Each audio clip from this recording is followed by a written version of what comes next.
Hey y'all. So, wow, you're really crooked. Or am I really crooked? I could be crooked. My brain's not real straight. Okay, so I told you I was going to teach you how to make a bunch of different pre-mixed spice mixes.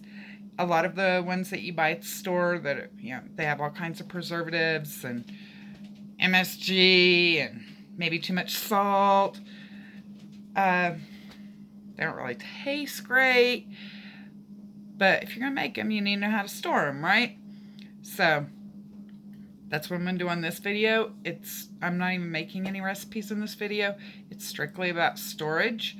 So I told you earlier, I like my little, we'll get back to that. So you can use regular mason jars. I happen to like the wide mouth, especially for something I'm going to be measuring 1/4 of a cup, like I am with that particular one that I put in there.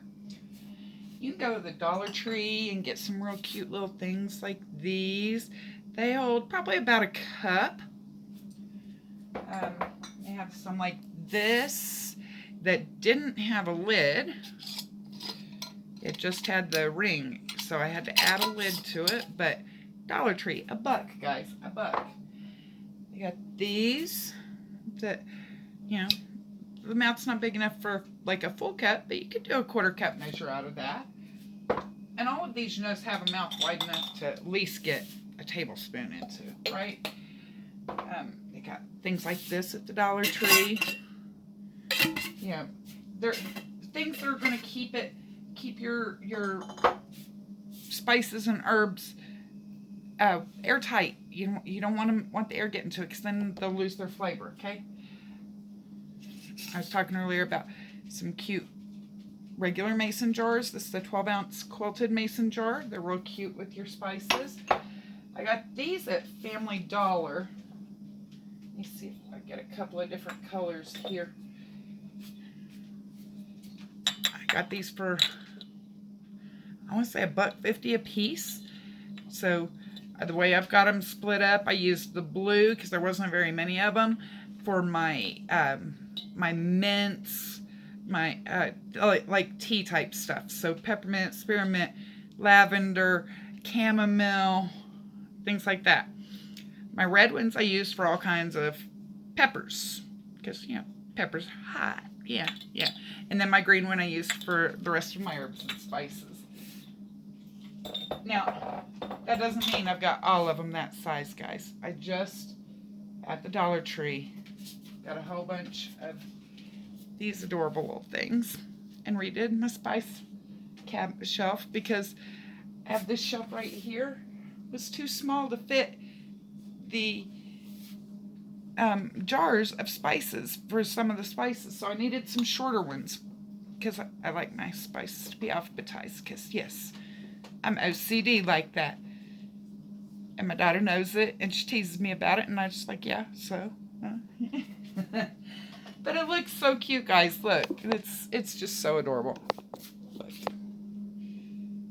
Isn't that cute? It's a little.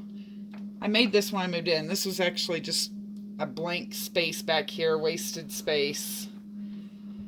So these jars for this brand would fit here, but anything taller than that, even by 1/4 of an inch, would not fit.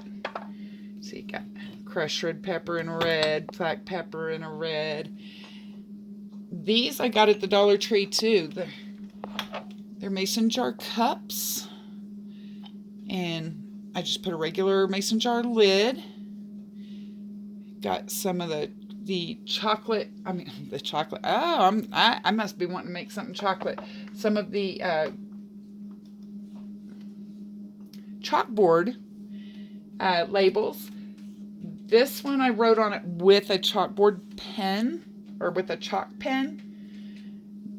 They didn't have any when I was at the store going to make labels for these cute little ones. So I had got more of the small chalkboard labels and got a whiteout pen. Guess what? The whiteout pen does not work well for that, guys. Get the chalkboard pen, the chalk pen. It works so much better for writing with. And if I redo my labels instead of from my label maker, do the chalkboard labels, I'll probably do something like that. Now, what I don't want to see you all do when you do these pre-mixed spices is I don't want you to go and get something like this with an open top. You can see there's no way to close that. So this will work fine for a lot of types of mixed salts. But if you live in a humid area, that open top is going to let humidity in there. So, you know, your salt's going to clump up. Put some rice in it. That'll help stop the clumping on the salt. But if you have like herbs in there, it can make them start to mildew. So I don't really recommend anything like this for anything other than like salt and pepper at your table. That's what these are good for, guys. If you live in a dry climate like me, this is kind of worthless here because I can't even keep up with the dust. I could dust every day and my house would still look like I haven't dusted in a month. Anything I put in these would just be filled with dust. Got these Dollar Tree for $1, so I wasn't worried about, you know, oh my God, I'm gonna spend a lot of money on showing y'all something. No, I didn't spend a lot of money on to show you don't get this, except for maybe for your table salt and pepper. If you like to use the pre-ground pepper for the salt and pepper, that's about all these are good for, guys. Okay, they get filled frequently. They get used every day. Moving them around. You got the rice and the salt keeps it from clumping. They're not very big, so they're not. You use them kind of quickly before they could go bad. If you put herbs in something like that, spices, within a week your spices aren't even going to have any flavor left, so what's the point? You know what I'm saying? Okay, so these I have my salt and pepper on the back of my stove. Let's see if you can see the salt over there. That's for my salt and pepper for the back of the stove. I use them kind of like a salt cell. Just got to lift the lid and pinch. That's how I measure when I cook most of the time. If you don't believe me, ask my friends. A little bit of this, a little bit of that. Oh, about that much. That's how I measure. Okay, for the most part. Okay. Let's see. I had something else over here to show you. Oh, and you know what? You can get these cute little jars like this off of Amazon too. Cost roughly the same as what I spent on them at the Dollar Tree. So, you know, if your Dollar Tree has them, you're not going to have to wait for them to come in. I have gotten these from Amazon before. They're real cute. They also have a shaker. If you want your spices in something with the shaker, get some like this that closes for the shaker, because then your spices won't go bad. Let's see, what's another one that I've gotten on Amazon before?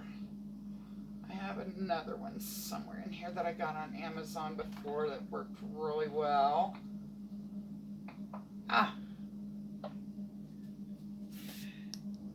They're just like the ones at the store for your organic type spices, but I got this one on Amazon. I only bought one at the time because I wasn't sure if it was going to fit on that short shelf. That short shelf, tell you when I did it, I measured with the shorter spice. And if I was a smart person and had the oomph and maybe not the pain in the arm and the back, I might move that shelf just a little bit so that the taller spice bottles could fit. But I like the way that looks. I really do. Okay, so you can also get something like this on Amazon. Yeah, it'll work. It's not going to hold very much. And your lid might come off. But you could get something like that off of Amazon. I wouldn't recommend it unless you got something that's going to hold them, because these things fall over easy and roll around.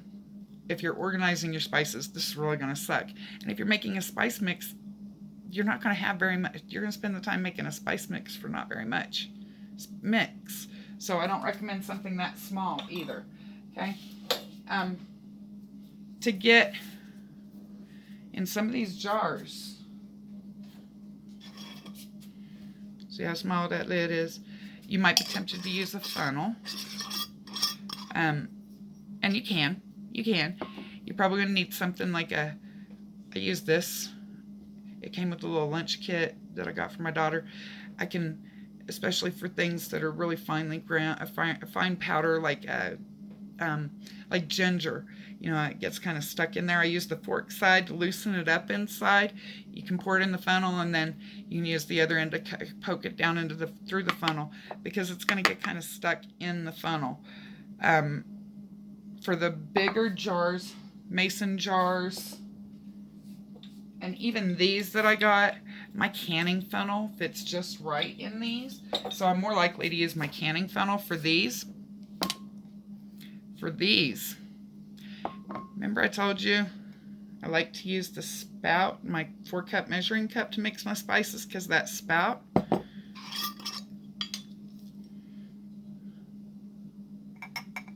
Oh, hold on. Let me loosen it up a little bit.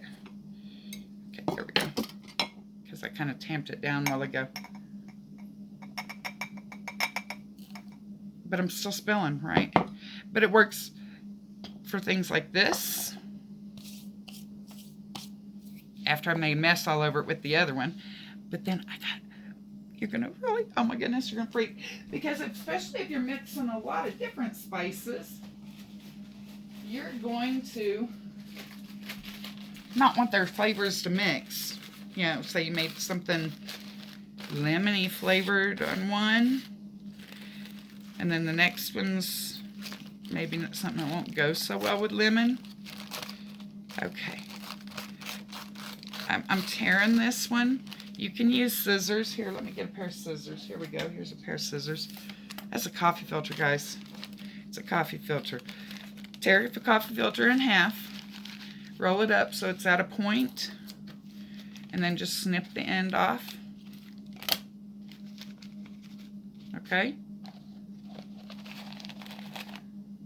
Voila. It's a disposable funnel. Let me tip this down a little bit because I need both hands. That's probably why I made a mess with it a while ago. Hold on.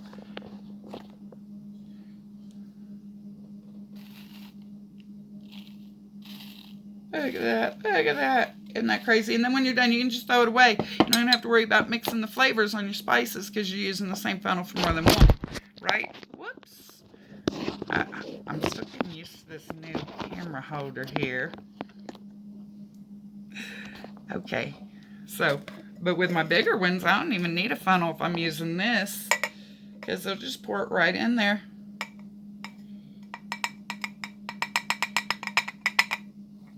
If it's not tamped down anyway, like I tamped it down a while ago. I should have loosened it some more because it's stuck in the bottom of my thing. There it goes. You see?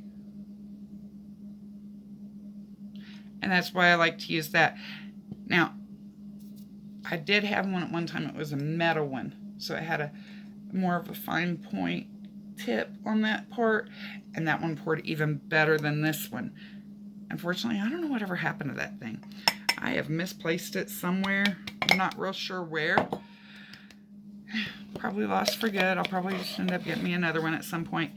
Anyway, so those are your ideas that you can take and go get something ready for storing these spices that I'm going to teach y'all how to, these spice mixes that I'm going to teach y'all how to make. So another thing I like about having these cute little jars is I grow a lot of my own herbs. So, yeah, they don't exactly come with a jar like they do at the store. So now it just looks so cute up here. I love this. I love this. I did order some bigger ones that are going to be about this size that are glass with a shaker for some of my things like my garlic and my onion that I use a lot of. Because, yeah, last year I dehydrated and ground my own garlic and onion. Not nearly enough for how much I use to get me through to this growing season, but I did do it and I enjoyed it. So this year I planted even more garlic and more onions. Or I should say I planted the garlic, and I'll be planting the onions real soon, so that I can do even more than I did last year, because that's a spice that I use quite a bit. In a lot of things, and like everything. I'm a little bit of a garlic and onion addict, but I'm gonna make my own granulated again, and having these really cute jars. It just makes it look real cute up there. So that gives you some ideas if you want to get out and get something ready, or get on Amazon and get something ordered so that you can be ready for these videos I'm going to make for these pre-made spice mixes that y'all been spending too much money on for stuff that ain't good for you. You'll be ready. Y'all have a good day.